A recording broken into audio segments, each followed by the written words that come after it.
Okay, we are back, everyone. We are going to hop back. We're late getting back to coverage. We're going to hop right back in where the prosecution is outlining the timeline of events and how they do not make sense. Because he's confronted with this evidence. I needed some snacks. The reason why it's so quick is Still eating them. because he knew exactly what Satan was going to find. 19 seconds.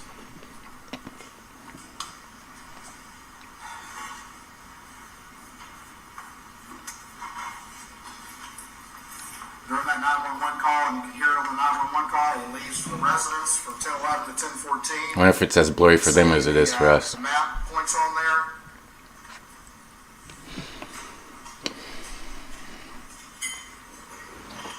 Those are the speeds on the Suburban on those trips. Took just under a minute, doing 35 and 30 miles an hour. So think about that when you go back to his story about a casual trip down to the kennels in the golf cart. And you look at his times that he's trying to convince you of.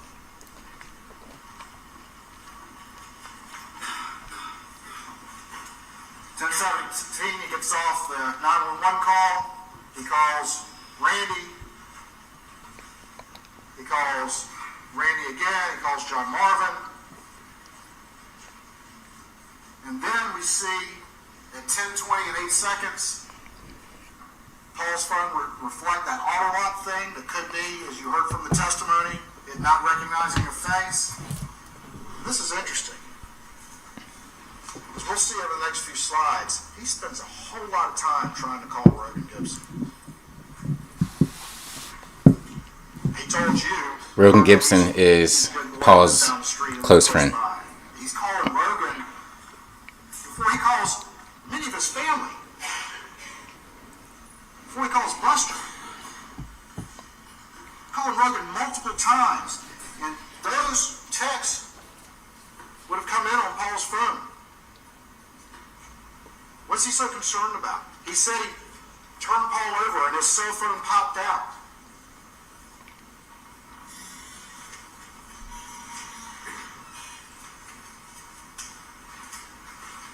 This is a sealed exhibit. I'm not going to name it. Popped out. That does sound suspicious. Alibi, concerned about the evidence. Worried about what Rogan may have known or may have heard. I'll put it down. Can I have this back, please?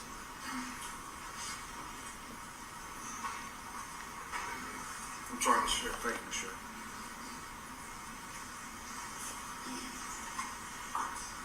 There, 10:24.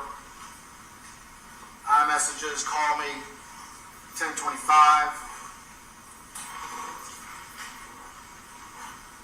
10:29. 10:25, the first deputy's on the scene. 10:29, calling Randy. 10:30, Rogan again. And then finally at 10:34 is when Paul's phone powers off.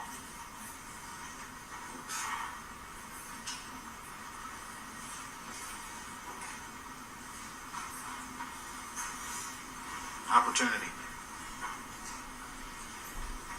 Motive, means, and opportunity. Just working on the background as testimony goes on. I mean, not testimony.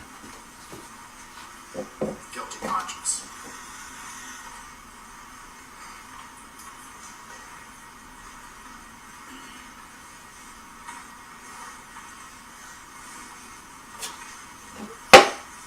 I guess we could just hang this.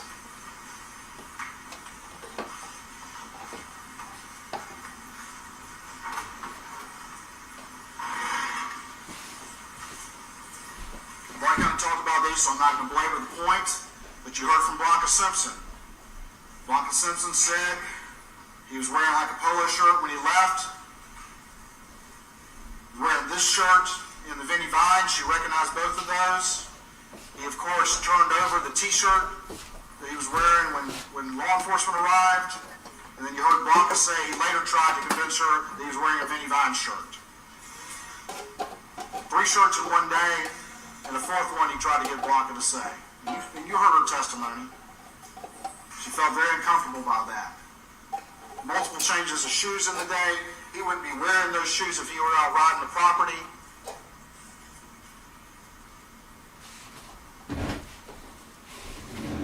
I've already mentioned the text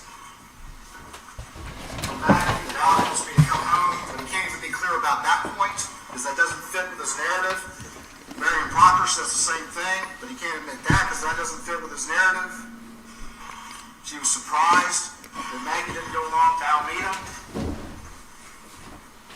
And then she said, Helen made an interesting comment, one of many, some of which came from that stand that we'll talk about in a little bit. Whoever did this thought about it for a really long time. Why would he say that? Because he told you that it was just random vigilantes. I'm going to do this though. Of which there is no evidence whatsoever that you've seen in this. Does that comment mean trials depend on evidence? There has to be evidence. He did it. To make a decision.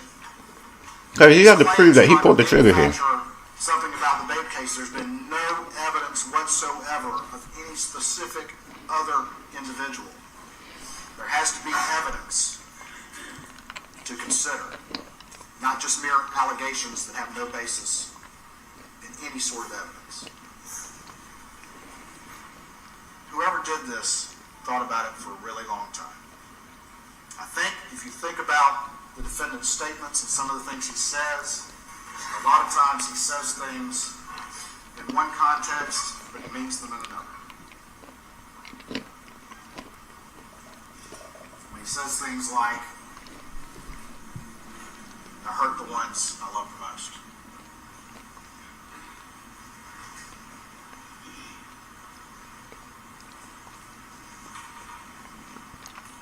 We need a list there. We talked about Shelley.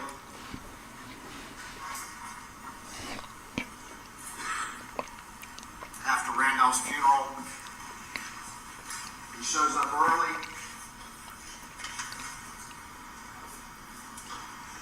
She might have said Wednesday that there was other information that Randolph's funeral was on Monday.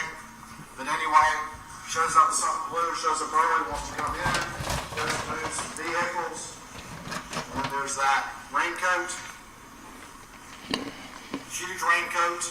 She calls it a tarp, but it's a huge raincoat. And it's got a ton of GSR on the inside. And it's found in a closet upstairs.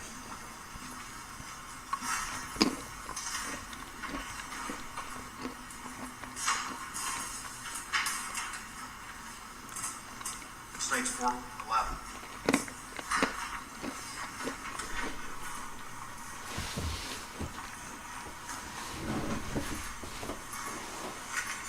He was a busy guy in Alameda, as we just saw. Moving around, kept hitting off of his Suburban. And then, of course, as you heard, he was with family for the next few days. After the funeral, he's back. And it was weird enough and interesting enough that Shelley said something about it. I'm also saying that in her experience, it was unusual for him to come that way.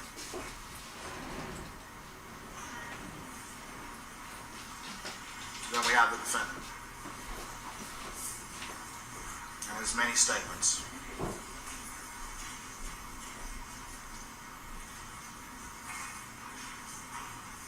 Went through a lot with the defendant, who told you that the reason why he was telling this new story was because he was paranoid because he had a bag of pills in his pocket, because he had a distrust of Sled, because David Owen asked him about his relationship with Maggie.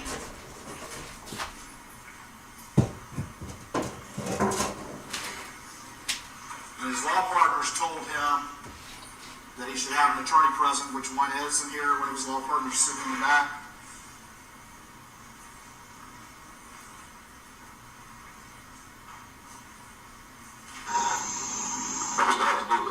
I totally understand. So you don't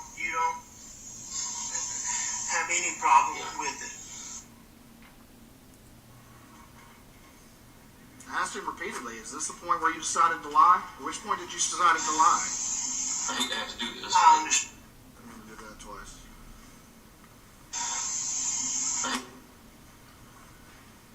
Or was it this point? When he first says, I was at the house. I was at the house. Or was this the point?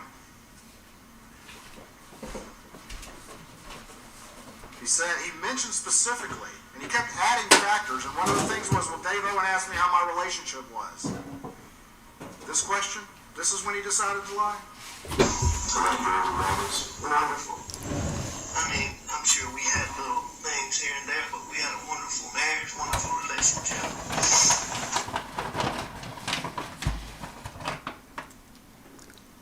He digs in on the point.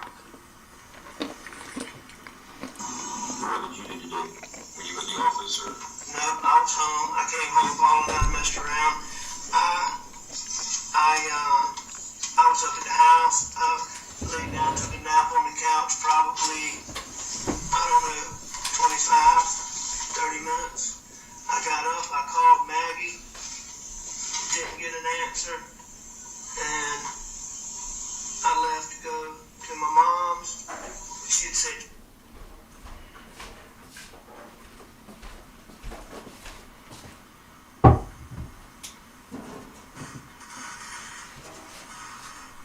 This is June 8th, 1:21 in the morning.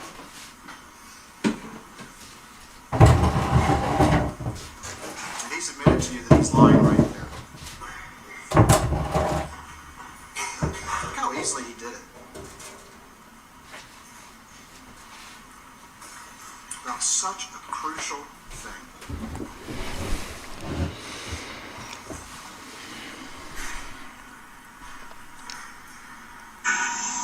she's very good about answering the phone, so that was odd, or calling me back, so that was odd, but it wasn't